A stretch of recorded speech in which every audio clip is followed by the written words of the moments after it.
고대 이스라엘의 그 중앙에는 세펠라라고 하는 지역이 있습니다. 사진을 한번 볼까요? 네. 그 위에는 많은 사람들이 몰려서 살고 있는 북쪽의 산간 지역이 있고요. 숲이 있는 지역입니다. 남쪽은 네게부 광야라고 하는 황량한 사막 지역이 펼쳐져 있습니다. 동쪽에 있는 그 산맥에서 뻗어나온 산 줄기가 저 지중해 바다까지 이어지면서 계곡들이 많이 발달되어 있는 곳이 중앙 세펠라 지역입니다. 여기에는 포도나무, 올리브나무, 또 무화과나무가 아름답게 자라는 곳이고, 또 군사적으로 매우 중요한 전략적인 요충지이기도 합니다. 만일 이스라엘을 누가 침공한다면 반드시 저쪽으로 들어와서 이제 예루살렘과 주요한 도시를 쳐야 하는 그런 장소이기 때문에 전쟁이 과거로부터 많이 일어났던 곳입니다. 오늘 사무엘상 17장 2절을 보면 블레셋 족속들이 세펠라 지역의 엘라 골짜기에 이제 침공하여 진을 쳤다, 그렇게 성경이 말씀합니다. 이 블레셋 사람들은 지중해 섬에 사는 섬나라 사람들인데 매우 난폭하고, 그리고 기골이 장대하고 전투에 능하고 육지의 나라들을 침공하여서 약탈로 살아가는 그런 여러 나라들을 괴롭히는, 특별히 이스라엘 백성들에게 있어서는 원수와도 같은 그런 사람들입니다. 이제 블레셋 군대가 엘라 골짜기의 남쪽 산 등성이에 딱 올라서 진쳐 있습니다. 이스라엘 백성들은 자기 군대를 맞은편 북쪽 산 등성이에 마주 보며 진을 치게 하였습니다. 이렇게 서로 마주 보고 있는데 먼저 공격하지 않습니다. 왜냐하면 공격을 하려면 이제 골짜기로 내려가서 다시 상대편이 있는 산 골짜기까지 올라가야 되는데 그 과정에서 다 죽게 되기 때문에 먼저 공격을 하고 있지는 않습니다. 이렇게 오랫동안 대치하고 있는 중에 블레셋 쪽에서 이런 이야기를 합니다. 너희 쪽 군인 중에 제일 뛰어난 용사와 우리 쪽 군사들 중에 제일 뛰어난 용사들끼리 1대1로 대결하게 하자. 그렇게 하고서 상대편 진영에서 누가 나왔을까요? 골리앗이 나왔습니다. 17장 4절에는 이 골리앗에 대해서 매우 인상적인, 너무나 이스라엘 백성들이 그 사람을 보고 놀랐기 때문에 너무나 인상적인 부분을 얘기하고 있는데 키가 얼마나 돼요? 6규빗 한 뼘이라고 했는데 오늘날의 수치로 환산을 하면 2m 80인 거예요. 그러니까 이게 사람이 아니고 무슨 괴물이 나온 거예요. 그리고 이 골리앗이 무시무시한 목소리로 얘기합니다. 너희 중에 한 사람이 와서 나를 죽이면 우리 모든 블레셋 사람들이 너희의 종이 되겠고, 내가 그를 죽이면 너희가 우리의 종이 되라, 이렇게 얘기를 합니다. 근데 이 무시무시한 얘기를 듣고 사울왕 그리고 온 이스라엘 사람들이 다 두려움에, 극도의 공포에 떨었더라, 그렇게 이야기를 합니다. 우리는 이 사무엘상 17장 이야기를 보통 골리앗과 다윗의 이야기로 알고 있습니다. 그렇지가 않습니다. 오늘 17장 사무엘상 17장 이야기는 골리앗을 만난 두 사람의 이야기입니다. 한 사람은 사울이고 한 사람은 다윗이에요. 골리앗을 만나서 패배한 사울과 골리앗을 만나 승리한 다윗의 이야기예요. 사울과 다윗의 이야기입니다. 우리 인생에는 골리앗과 같은 이런 어려움들이 종종 닥칩니다. 고난이 닥치고요, 질병이 찾아오고요, 사고를 만나고요, 역경을 만나고요, 그리고 도저히 우리 힘으로 해결할 수 없는 어떤 문제를 만나고 과제를 만납니다. 오늘 본문은 사울의 길, 골리앗을 만났을 때 사울의 방법과 대처하는 방법과 다윗의 대처하는 방법을 보여주면서 어떻게 인생의 골리앗 앞에 승리할 수 있는지를 알려줍니다. 오늘 말씀을 살펴보겠습니다. 첫 번째 교훈은 비교의식은 우리로 실패자가 되게 한다 하는 것입니다. 한번 따라합시다. 비교의식은 우리로 실패자가 되게 한다. 사울의 이야기입니다. 골리앗 앞에 실패했죠. 사울의 등장 배경은 사무엘상 8장 20절에 나옵니다. 같이 한번 읽어볼까요? 시작. 우리도 다른 나라들 같이 되어 우리의 왕이 우리를 다스리며 우리 앞에 나가서 우리의 싸움을 싸워야 할 것이니이다 하는지라. 이스라엘 백성의 왕은 여호와 하나님이었어요. 하나님이 다스리고 계셨습니다. 근데 이스라엘 사람들이 비교를 하기 시작하는 거예요. 다른 나라들과. 다른 나라에는 영웅적인 왕이 있었어요. 좋아 보이는 거예요. 전쟁터에 막 앞서 싸워나가고. 그래서 우리도 다른 나라와 같이 왕을 세워주세요. 하나님께 요구합니다. 비교의식 속에 등장한 인물이 사울이에요.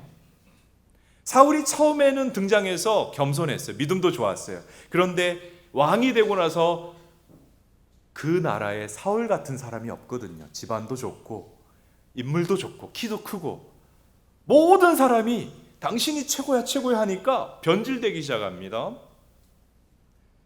어떻게 할 수 있느냐? 이제 블레셋 사람들이 이제 침공에 들어왔을 때 전투를 합니다.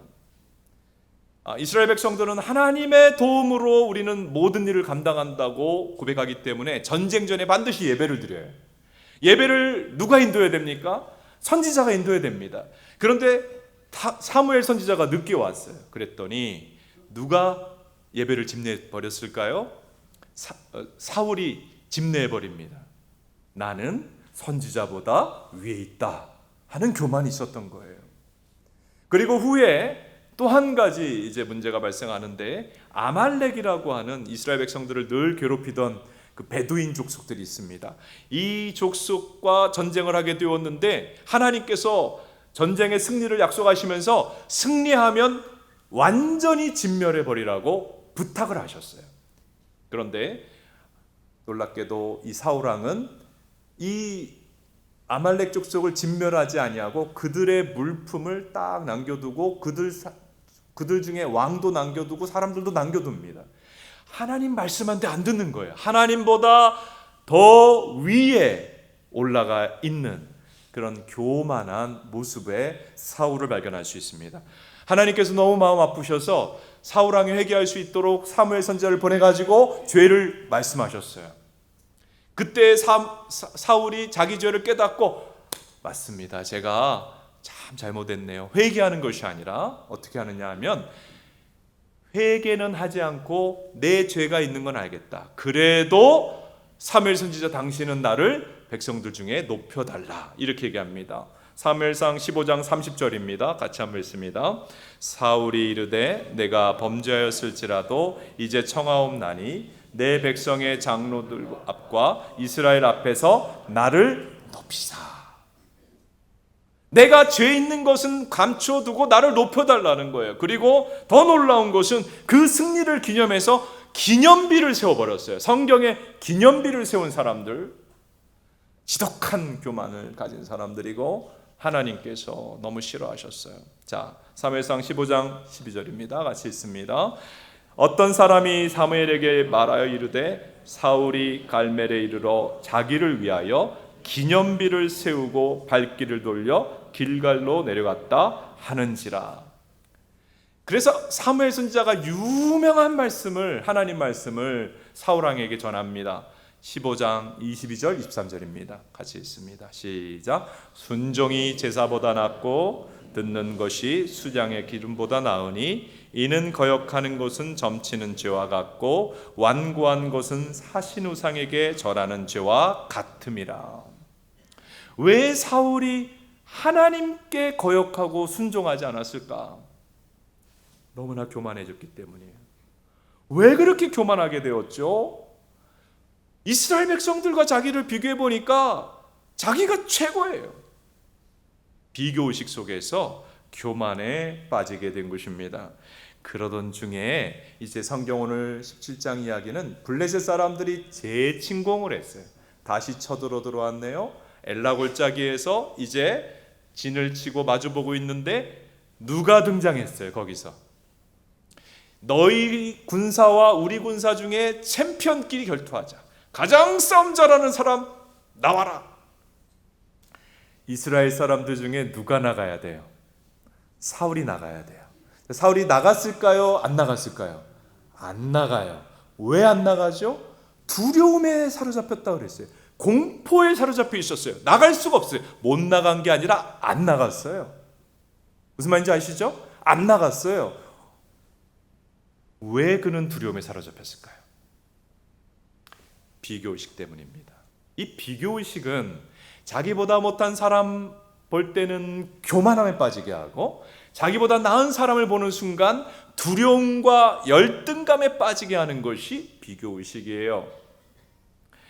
비교의식 속에 사울은 골리앗 앞에 완전히 쪼그라들어서 싸워보지도 못하고 패배했다 하는 것이 오늘 사무엘상 17장의 교훈입니다. 그런데 이 사울은 이 비교의식에 똘똘 뭉친 사람인데 나중에 비교의식 때문에 또 한 번 문제가 생깁니다. 자기가 싸워 물리치지 못한 골리앗을 누가 물리쳤습니까? 다윗이 물리쳤습니다.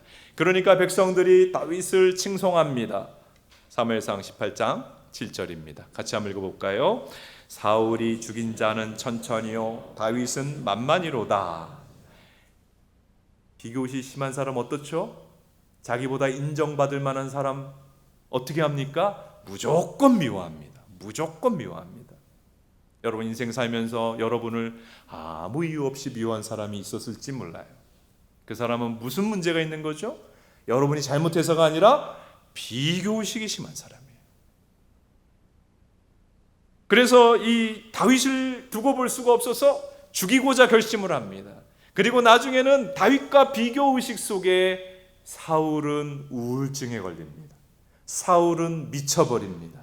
그래서 여러 가지 악을 행하다가 하나님의 심판을 받아 멸망당했다고 하는 것이 사울의 결론입니다. 그래서 사울왕의 이야기에 오늘 우리에게 주시는 하나님 메시지는 뭐냐 하면 비교의식은 인생을 망치는 독이다 하는 거예요. 따라합시다. 비교의식은 인생을 망치는 독이다. 여러분 비교의식을 늘 마음에 가지고 살아가면 사울처럼 돼요. 실패합니다. 망합니다. 여러분 오늘 예배를 통해서 이 하나님 말씀 앞에서 모든 종류의 비교의식을 마음 바깥으로 내어버리는 은혜 주시기를 축복합니다. 오늘 예배 나온 내 마음 안에 사울왕이 가졌던 것과 같은 비교의식이 있지 않는가 한번 성찰해 볼 필요가 있어요. 어떤 분들이 이렇게 생각할 거예요. 목사님 비교의식이 있냐고요? 저는 별로 비교하며 살지 않는데요. 이런 생각하는 분들도 있을 것입니다. 근데 가만히 생각해 보세요. 여러분 왜 동창 중에 이른 나이에 일찍 임원 달았다는 사람의 이야기를 들으면 내 마음이 왜 우울해지죠? 왜 동창 모임 갔다 오면 마음이 상쾌해지는 것이 아니라 기분이 나쁩니까? 비교하는 거죠. 비교의식 때문이죠. 우리 자녀가 있는 어른들 왜 아기 때부터 남의 집 애와 내 애의 키를 비교합니까?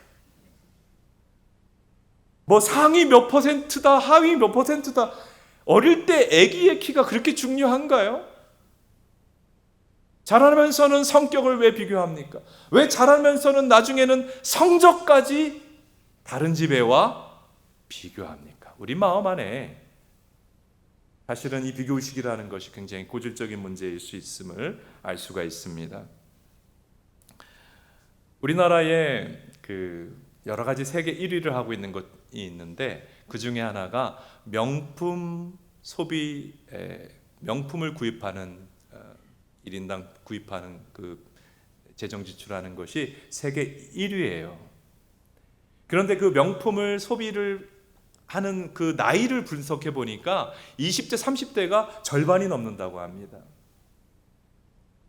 아직 사실은 그럴 만한 나이까지는 아니에요. 근데 왜 젊은 사람들조차 명품을 정말 영혼까지 끌어서 소비하면서 비싼 것을 가지고 있으려고 할까요? 그 비싼 것을 나는 가지고 있다. 그것을 사진도 찍어 올리면서 내가 이렇게 잘난 사람이야 라고 하는 것을 보여주고 싶은 거죠. 비교의식에서 오는 과소비인 것을 알 수가 있습니다. 남이 가지고 있으면 나도 있어야 된다는 거죠. 여러분 비교의식이 우리 마음의 중심에 탁 자리 잡고 있으면 우리는 조금씩 사울의 길로 가게 됩니다. 계속 사람들이 신경이 쓰여서 비교하며 우울해집니다. 분노합니다. 마음이 괴롭습니다. 그리고 그 비교식에서 내게 결국 오는 그 도구로 말미암아 우리는 실패하는 인생을 살게 되는 것입니다. 하나님께서는 우리에게 이런 말씀합니다. 기쁜 소식을 알려드립니다. 너희는 다른 사람을 쳐다보며 비교할 것이 없다. 나는 너를 존귀하게 창조하였다. 하나님 말씀입니다. 따라합시다. 하나님은 나를 존귀하게 창조하셨습니다. 그리고 하나님은 우리의 인생에 좋은 계획을 가지고 계신다고 말씀합니다. 그냥 아무 계획 없이 우리를 태어나게 하시고 살아가게 하는 게 아니에요. 좋은 계획을 가지고 인도하십니다. 그러므로 사울왕처럼 남과 비교하면서 우울해하고 분노하고 망가지는 인생을 살 것이 아니라 다윗처럼 하나님이 지으신 나, 하나님이 인도하시는 나의 삶을 사랑하는 저 여러분 되시기를 바랍니다. 하나님의 그 사랑의 눈으로 나의 모습을 바라보고 그리고 사람 보고 마음이 올라갔다 내려갔다 하며 살아가는 것이 아니고 늘 다윗처럼 하나님을 바라보고 담대하며 승리하는 저 여러분 될 수 있기를 축복합니다.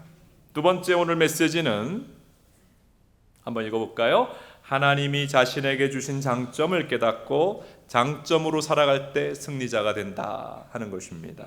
이제 골리앗을 대하는 두 번째 인물 다윗의 이야기입니다. 다윗과 골리앗 이야기는 너무 성경에서 유명해서 교회를 안 다니는 사람들도 이 이야기는 알아요. 그래서 어떻게 알죠? 교회도 안 나오는데 하여튼 다 알아요. 보통 이 내용을 사람들은 어떻게 생각하느냐 하면 절대적으로 약자인 다윗과 그리고 절대적인 강자인 골리앗이 싸워서 약자가 승리한 이야기로 알고 있어요. 여러분도 그렇게 알고 있습니까? 사실 성경을 자세히 연구해 보면 그런 내용이 아니다 하는 것을 알게 됩니다. 자, 골리앗이 이 전쟁터에서 자기가 기대했던 전투는 근접해서 1대1로 싸우는 거예요. 1대1로 전사끼리 싸우는 것을 기대했어요. 그래서 그 전투를 위하여 옷에 이 청동으로 만든 비늘들을 쫙 붙여서 철갑옷을 입었습니다. 다리에는 청동 다리 보호대를 딱 찼습니다. 사진을 보여줬네요. 그리고 근접 전투의 최적인 무기를 가지고 있어 세 가지나 가지고 있었는데 던지는 창, 그리고 이제 칼, 그 다음에 찌르는 창이 있었어요. 찌르는 큰 창이 있었어요. 근데 이 찌르는 창에 대해서 사무엘상 17장은 그 창에 대해서 너무나 놀랐기 때문에 얘기를 하는데 날의 무게가 600세겔이라고 했어요. 그러니까 이 날의 무게가 오늘날로 환산하면 7kg예요. 7kg. 창의 날만 7kg. 그러니까 골리앗이 이 창을 갖고 찌르면 방패를 가지고 있어도 뚫립니다. 철갑옷을 입고 있어도 다 뚫리는 거예요. 한 번에 죽는 거예요. 그래서 아무도 이스라엘 백성들 중에 골리앗과 싸우겠다고 나가는 사람이 없었던 이유를 저 무기 체계를 보면 알 수가 있습니다. 그런데 모든 이스라엘의 용사들이 다 두려워 공포에 빠져 있는데 다윗이라고 하는 청년이 이제 골리앗과 싸우겠다고 나서는 거예요. 다윗은 이새라고 하는 사람의 집에 8번째 막내 아들이었어요. 그리고 군대에 징집되지를 못했어요. 그러니까 나이가 20세가 안 됐습니다. 여기 중고등학생 있습니까? 손 한번 들어보세요. 예, 여러분 나이예요. 여러분이 다윗의 나이인 거예요. 다윗이 그렇게 어린 나이였어요. 그런데 형들에게 이제 형들이 오랫동안 블레셋 군대, 이스라엘 군대가 서로 바라만 보고 있는 거예요. 네가 먼저 와라, 네가 먼저 와라 그러고 있는 거예요. 그래서 먹을 게 떨어졌어요. 그래서 형들, 군인 가 있는 형들에게 먹을 것을 가져다 주기 위해서 전쟁터에 갔다가 골리앗이 말하는 얘기를 듣고 화가 났어요. 의분이 생겼어요. 하나님을 모욕하거든요. 그래가지고 의분이 생겨서 내가 저 골리앗과 싸우겠습니다. 그리고 왕에게 갔어요. 그랬더니 사울왕이 깜짝 놀랐어요. 너무 어린 거예요. 너무 키도 크지 않은 거예요. 여러분, 키 크지 않은 사람 축복합니다. 위대한 사람들이에요. 키 크지 않은 사람.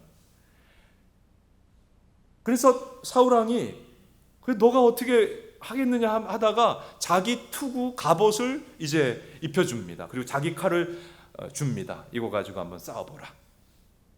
근데 다윗은 키가 컸어요, 작았어요? 사울은 크고 자기는 작잖아요. 그러니까 입은 갑옷이 맞을까요, 안 맞을까요? 안 맞는 거예요. 덜렁거리고 칼도 자기가 휘두를 만한 그런 게 아니라 큰 칼인 거예요. 그래서 어떻게 했어요? 갑옷도 내려놓고 칼도 내려놓고 뭘 들고 나갔습니까? 자기가 늘 갖고 있던 목자의 막대기와 물맷돌 가지고 나갑니다. 물맷돌이라고 하는 것은 밧줄 중앙에 가죽을 이렇게 해놓고 거기다가 돌멩이를 해놓고 이제 돌리다가 줄 한쪽을 놓으면 돌이 퓨 하고 날아가는 걸 이제 물맷돌이라고 합니다. 고대 전쟁에서 세 종류의 군사가 있었어요. 먼저는 보병이 있습니다. 보병은 갑옷 입고 방패 들고 칼 들고 싸우는 사람을 말해요. 그 다음에 기병이 있습니다. 기병은 뭐죠? 말을 타고 뭐 창을 쓰든 칼을 쓰든 말 타고 싸우는 사람이에요. 그 다음에 이 발사병이 있어요. 발사병, 무엇을 발사하는 병사들. 활을 쏘는 궁수도 발사병이고 물매를 돌려서 투석을 하는 투석병도 발사병입니다. 근데 이 투석병이 되려면 연습을 굉장히 많이 해야 돼요. 근데 숙련된 투석병들은 그 물매를 돌려서 약 200m 밖에 있는 사람의 머리를 정확히 맞추는 굉장히 정확한 타격을 하는 사람들로 알려져 있습니다. 고대 전쟁에서는 이 투석병의 존재로 인해서 전쟁의 승패가 달라진 예가 많이 있습니다. 그래서 그 아테네 그 그리스 대군이 시칠리아를 침공했을 때 시칠리아 사람들 투석병을 내세워서 이 대군을 섬멸했어요. 골리앗은 이제 보병이잖아요. 중무장을 하고 가까이 와라. 내가 너를 죽이겠다 하면서 가까이 와서 전투하자 그랬어요. 근데 다윗은 가까이 갈 필요가 있습니까, 없습니까? 없어요. 멀리서 몇백 미터 떨어져 있는 상태에서 물매를 돌려서 알렸어요. 이스라엘의 방위군에 에이탄 허슈라고 하는 학자가 있는데 이 사람이 이날 다윗이 돌린 물매, 이스라엘에 이제 물맷돌이들이 있었으니까 과연 몇 킬로로 날아갔을까를 계산해 보니까 시속 122킬로로 날아간 거예요. 근데 이 물맷돌의 그 거는 그 돌 크기가 얼마나냐면 테니스 공이거든요. 그러니까 122킬로의 돌멩이가 날아와서 두개골이 어떻게 됐을까요? 관통이 되는 거죠. 즉사하는 충격을 받았다고 하는 것입니다. 그러니까 이 골리앗은 가까이도 가보지 못하고 단 1초 만에 날아온 돌에 의해서 쓰러져서 죽게 되었습니다. 보통 우리는 절대적인 약자인 다윗이 엄청난 강자인 골리앗을 물리친 이야기로 이 사무엘상 17장 이야기를 알고 있는데 알고 보면 그렇지 않다. 다윗은 약자가 아니었다. 물론 다윗은 신체 조건이나 이런 것들은 약했을지 모르지만 그에게는 기동력이 있었고 뭐가 있었어요? 물맷돌이 있었어요. 포병과 보병의 싸움과 같았다는 거예요. 다윗도 강자였습니다. 1967년도에 이스라엘과 인근 중동의 네 나라가 전쟁을 한 적이 있었어요. 그래서 1억 명의 백성과 600만 명의 작은 나라가 전쟁을 했는데 어느 나라가 이겼을까요? 네, 이스라엘이 이겼습니다. 며칠 만에 이긴 줄 아세요? 6일 만에 이겨서 6일 전쟁이라고 합니다. 그 전쟁을 지휘했던 이스라엘의 장군이 모세 다얀이라고 하는 장군입니다. 이 사람이 다윗에 대한 이야기를 하면서 다윗의 위대함은 약자가 강자와 용감하게 맞서 싸웠다는 것이 아니고 다윗의 위대한 점은 자신의 장점을 알고 그 장점을 효율적으로 사용했다는 데 있다. 만일 다윗이 사울처럼 골리앗과 자신을 비교했다면 그는 사울처럼 동일하게 공포에 사로잡혔을 거예요. 아무것도 할 수 없었을 거예요. 골리앗보다 키도 작아요, 신체도 작아요, 힘도 약해요. 그리고 무엇보다 무기가 너무 우월하잖아요. 그러니까 주저앉아 버렸을 거예요. 다윗은 전혀 자신과 골리앗을 비교하지 않았습니다. 하나님이 자신을 양치기가 되도록 인도하셨고, 양치기 생활을 하면서 하나님이 갖게 해주신 장점이 있었어요. 물맷돌이 있었어요. 그 장점으로 승부했습니다. 여러분들도 내 인생에 만나는 골리앗들이 간혹 있을 거예요. 숨이 꽉 막히게 만드는 내 앞에 서 있는 거인을 때때로 만날 것입니다. 그때에 다윗처럼 여러분의 물맷돌, 여러분의 장점으로 싸워 승리하는 은혜를 주시기를 축복합니다. 우리나라는 이 조건이 인생의 성공과 실패를 가른다, 스펙이 중요하다 하는 그런 생각들을 모든 사람이 합니다. 그래서 만약에 부모의 조건이 좋으면 더 잘 된다, 금수저가 있고 흙수저가 있다 하는 그런 생각을 합니다. 조건이 약한 사람, 스펙이 약한 사람, 기죽어서 히키꼬모리가 되어서 살아가는 그런 안타까운 현실을 볼 수가 있습니다. 여러분, 스펙과 조건이 좋아야 승리할 수 있다고 하는 헛소리를 믿지 마시기를 바랍니다. 스펙과 조건으로 남과 비교하며 기죽어서 살아가는 것은 어리석은 삶이라고 할 수가 있습니다. 데이비 보이스라고 하는 한 남자 이야기를 들려드리고자 합니다. 미국 일리노이주의 시골에서 태어났는데 부모가 이 아이를 키우면서 뭔가 좀 다른 거예요. 책을 못 읽어요. 그래서 나중에 학교를 다니면서 알았는데 진단을 받기를 난독증이라고 진단을 받게 되었습니다. 자, 난독증이 무엇인가 살펴보겠습니다. 정의를 한번 읽어봅시다. 시작. 읽기 장애를 의미하며 글씨의 해독 능력에 문제가 있는 것을 의미합니다. 글씨를 보면 안 읽어지고 겨우 읽어도 뜻이 들어오지 않는 게 난독증이에요. 그러니까 일종의 학습 장애인 거예요. 그래서 어릴 때부터 수업을 이해할 수가 없었어요. 그래서 다만 칠판에 글씨 써도 읽혀지지가 않으니까 선생님의 말을 어쨌든 잘 기억하면서 수업을 따라가려고 했어요. 하지만 학교 때 성적은 형편없었어요. 겨우 고등학교를 졸업했습니다. 고등학교 때 성적도 너무나 나빴어요. 고등학교 졸업 이후에 캘리포니아주로 가서 거기서 건설 노동자가 됩니다. 그리고 이제 또 거기서 어떤 여자를 만나서 결혼해서 아기를 낳고 살게 되었어요. 근데 건설 노동자의 삶이라는 것은 이게 정규직이 아니고 일이 있다가 없다가 하잖아요. 그래서 아내가 지혜로웠던 것 같아요. 남편에게 우리 아기와 우리 가정의 앞날을 위해서 당신 대학을 한번 가보면 어떻겠냐. 그래서 지역에 그 작은 대학이 있어요. 그 작은 대학의 브로셔들을 갖고 온 거예요. 근데 이 보이스는 어렸을 때 법에 대해서 좀 흥미가 있었어요. 그래? 그러면 한번 내가 지역의 대학의 법을 한번 전공해 볼까 하는 마음을 가졌습니다. 그래서 지역의 그 시시한 대학에 들어갔어요. 근데 워낙 그 성적 낮은 학생들이 오는 대학이라서 이 데이비 보이스도 즐겁게 법률 공부를 할 수가 있었습니다. 그렇게 하고 있는 중에 한 가지 놀라운 이야기를 알게 되었어요. 로스쿨을 나와야 변호사가 법조인이 되는데 로스쿨은 그때 당시에 대학 학사 학위가 필요 없다는 거예요. 조건이. 그래서 로스쿨을 지원하게 됐습니다. 로스쿨에 들어갑니다.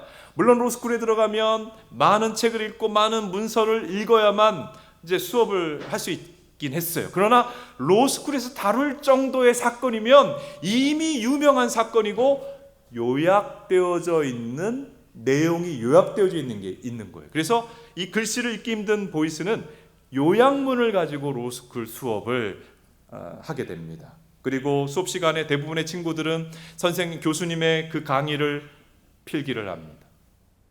그러면서 또 졸다가 깨 있다가 그 법률 이야기의 그 핵심은 놓치면서 그렇게 수업을 참여한 반면에 이 보이스는 어렸을 때부터 글씨를 잘 못 읽었잖아요. 그러니까 듣고 기억하려고 노력을 했어요. 듣고 기억하자. 그래서 수업의 내용을 정확히 듣고 그 시간에 정확히 법률적인 논리의 이야기를 수업마다 이해를 한 거예요. 그러니까 다른 학생보다 더 뛰어난 법리적인 이해를 하게 되고 공부를 잘하게 되어졌어요. 나중에는 예일대학 로스쿨로 이제 트랜스퍼를 하고 학교를 나오게 됩니다. 지금 이제 데이빗 보이스는 아주 세계적인 변호사로 활동을 하고 있어요. 난독증을 가진, 학습 장애를 가진 그런 과거의 어린 시절과 비교해서 이해할 수 없는 놀라운 변화를 하게 됩니다. 이 난독증과 학습 장애를 가지고도 삶에서 승리한 사람들이 많이 있는데 몇 사람 이야기를 잠깐 소개를 드릴까 합니다. 미국의 버진 그룹의 리처드 브랜슨이라는 사람이 있습니다. 너무나 돈이 많은 사람이고 또 우주 여행까지 다녀온 사람, 유명한 사람입니다. 고등학교도 퇴학당했어요. 그러니까 고등학교조차 졸업하지 못한 아주 세계적인 CEO입니다. 그리고 유명한 시스코사의 CEO를 지낸 존 체인버스, 학습장애자였어요. 그리고 골드만삭스의 회장을 지내고 그 미국 연준 회장의 후보였던 게리 콘. 부모가 게리가 고등학교만 졸업하면 내 인생의 소원이 없겠다 한 학습 장애자였습니다. 여기 자라나는 학생들이 있습니까? 사울처럼 비교하지 마세요. 하나님은 여러분만의 장점을 주셨어요. 여러분의 물맷돌을 준비하고 여러분의 물맷돌로 승부하는 삶을 사시기를 바랍니다. 여기 부모님들 계세요. 자녀를 볼 때 비교하지 마세요. 비교하면 어떻게 된다 그랬어요? 비교하면 우울해져요. 비교하면 마음에 고통스러워져요. 비교하면 망해요. 여러분, 자녀를 남과 비교하지 말고 내 자녀에게 있는 장점을 찾아내고 함께 발견해 주는 부모님 되시기를 축복합니다. 그리고 우리 모두에게 오늘 말씀을 좀 적용해 보기를 원합니다. 자꾸 우리는 남과 비교하기 쉬워요. 그리고 자신의 단점에 주목하기 쉽습니다. 여러분, 단점을 주목하는 사람은 어려워집니다. 단점에 연연하지 말고 단점 때문에 고민하지 말고 하나님이 주신 장점을 가지고 힘있게 살아가는 저 여러분 될 수 있기를 축복합니다. 한번 따라합시다. 단점 없는 사람은 아무도 없다. 다 있어요. 여기 있는 우리 모두가 저를 포함해서 다 단점이 있어요. 단점 갖고 고민하지 마세요. 바꿀 수 없는 것 가지고 고민하지 마세요. 외모 가지고 고민하지 마세요. IQ 가지고 고민하지 마세요. 하나님은 모든 사람에게 장점을 주셨어요. 아멘. 그리고 지능이라는 것이 단지 IQ만 있는 게 아니에요. 사회적 지능이라는 것도 있어요. 대인관계 지능이라는 것도 있어요. 음악적 지능도 있어요. 미술적 재능도 있어요. 다양한 재능이 있는 것입니다. 어떤 사람은 IQ는 뭐 남보다 좀 부족할지 모르지만 아주 성실한 사람이 있습니다. 제가 다음 세대 사역을 12년을 했어요. 오랫동안 많은 학생들을 지도했는데 성실함을 가진 학생, 정말 머리의 뛰어남을 넘어서는 너무 특출한 재능이더라고요. 어떤 사람은 그 성실함이 있잖아요. 어떤 사람은 말을 잘해요. 어떤 사람은 사람들하고 대인관계가 좋아요. 우리 자녀들로 얘기하면 잘 놀아요. 친구들하고 엄청난 재능이에요. 어떤 사람은 패션 그리고 옷에 대하여서 감각이 있어요. 이 모든 것이 하나님이 각 사람에게 주신 재능입니다. 하나님께서 나에게 주신 물맷돌, 나에게 주신 재능을 가지고 장점을 가지고 승부하고 살아가는 삶을 사십시다. 이것이 다윗의 길이에요. 그리고 다윗에게 놀라운 사실은 장점이 또 하나가 있었는데 어떤 것이냐? 믿음이라는 장점이 있었어요. 근데 이 다윗이 가진 이 믿음이란 장점이 있었기 때문에 골리앗을 만났을 때 승리한 거예요. 만일 물맷돌만 잘 던졌다면, 그리고 믿음으로 인한 담대함이 없었다면 다윗은 나가다가 주저앉았을 겁니다. 승리할 수가 없었을 것입니다. 아마 물맷돌을 던지려다가 던지지 못했을지도 모릅니다. 그에게는 하나님을 믿는 믿음이란 담대함이 있었어요. 믿음의 강점으로 믿음이라는 장점과 물맷돌이라는 장점이 합하여서 승리한 것입니다. 근데 여러분, 우리에게는 이 다윗이 가지고 있었던 믿음이라는 장점을 우리 모두가 공유하고 있어요. 근데 이 믿음이 약하면 능력을 발휘할 수가 없습니다. 우리 모두의 믿음이 다윗과 같이 출중한 믿음, 강건한 믿음, 승리하는 믿음이 될 수 있기를 축복합니다. 여러분, 믿음을 극대화하세요. 믿음이란 장점을 가지고서 우리의 또한 가지고 있는 물맷돌을 가지고 다윗처럼 우리가 만난 골리앗이라는 거인과 싸워서 승리하는 은혜를 주시기를 바랍니다. 너는 초라하잖아. 너는 조건이 모자라잖아. 너는 약하잖아 라고 말하는 세상의 이야기에 흔들리지 마시기 바랍니다. 여러분, 하나님이 우리와 함께 하십니다. 여러분, 다윗은 하나님이 함께하여 강했습니다. 여러분, 하나님이 함께하는 자는 하나님과 같이 강한 자입니다. 오늘 우리들이 21세기의 다윗과 같은 존재입니다. 어떤 골리앗과 같은 문제가 다가와도 다윗과 같이 하나님 주신 믿음, 하나님 주신 강점을 가지고 부딪혀 승리하는 저 여러분 될 수 있기를 주님의 이름으로 축복합니다.